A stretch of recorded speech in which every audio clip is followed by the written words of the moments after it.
Students, ये video class 10th one shot number 16 है।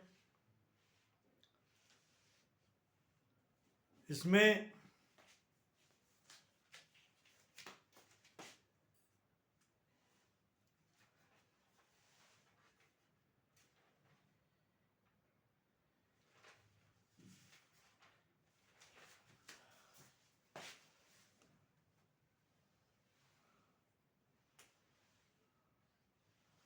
मतलब नंबर 17 है।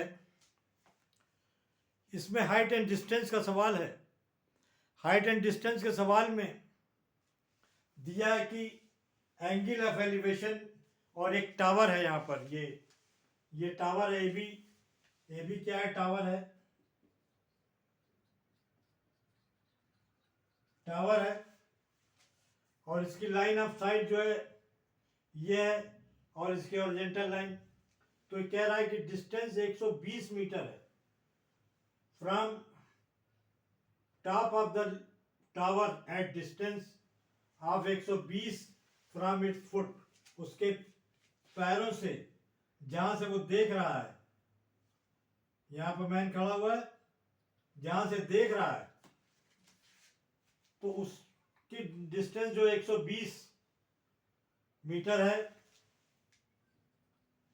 120 मीटर है इसकी डिस्टेंस। और लाइन ऑफ साइट और हॉरिजॉन्टल लाइन के बीच में 120 का एंगल है। 120 का एंगल है। तो ये कह रहा है कि find the length of tower. मतलब इस ट्राइंगल में ये टावर है और इस टावर की लेंथ आपको निकालनी है और एंगल 30 है। तो यहां पर एंगल के सामने वाली साइड परपेंडिकुलर होती है और यही टावर की लेंथ है। परपेंडिकुलर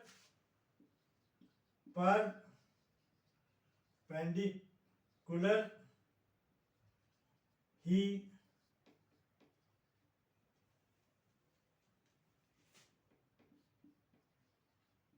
टावर की लेंथ है। अगर आप इसको निकाल लें तो टावर की लेंथ निकल आएगी।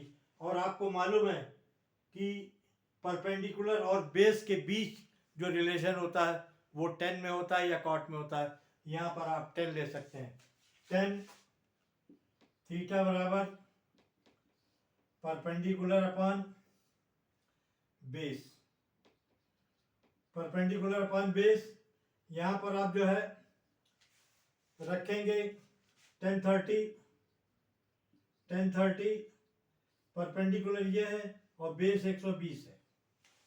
बेस 120। अब 1030 की वैल्यू 100 1/√3 होती है। ये परपेंडिकुलर और ये 120।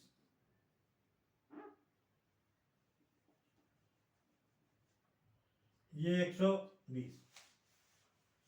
तो आपका परपेंडिकुलर आ जाएगा p/√3 120। ये आपका यहां पर आया। अब p बराबर आपका निकल के आएगा 120/√3। 120/√3 आपका ये निकल कर आया। आप इसको यूं भी लिख सकते हैं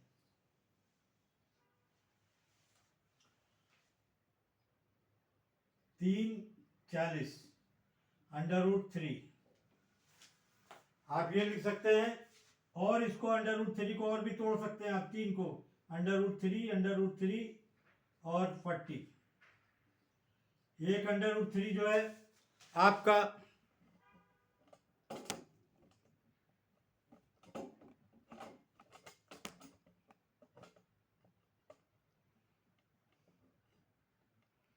एक √3 इससे कट गया तो आपकी वैल्यू आती है p की 40/√3। ये आपका आंसर निकल के आता है। और अगर आप इसको चाहें तो और भी आगे निकाल सकते हैं। p √3 इंटू 40, √3 की वैल्यू होती है 1.732 √3 की वैल्यू होती है, और √3 की वैल्यू 1/3 होती है, और ये मल्टीप्लिकेशन होगा 69.28 आपका टावर की ये लेंथ आपकी निकलकर ये आती है। मुझे उम्मीद है कि आपको सवाल समझ में आएगा। आसान सवाल है, कोई मुश्किल नहीं है। अगर ट्रिग्नोमेट्री के आपने सवाल किए हैं, प्रैक्टिस है, तो कोई मुश्किल नहीं। Okay, thank you.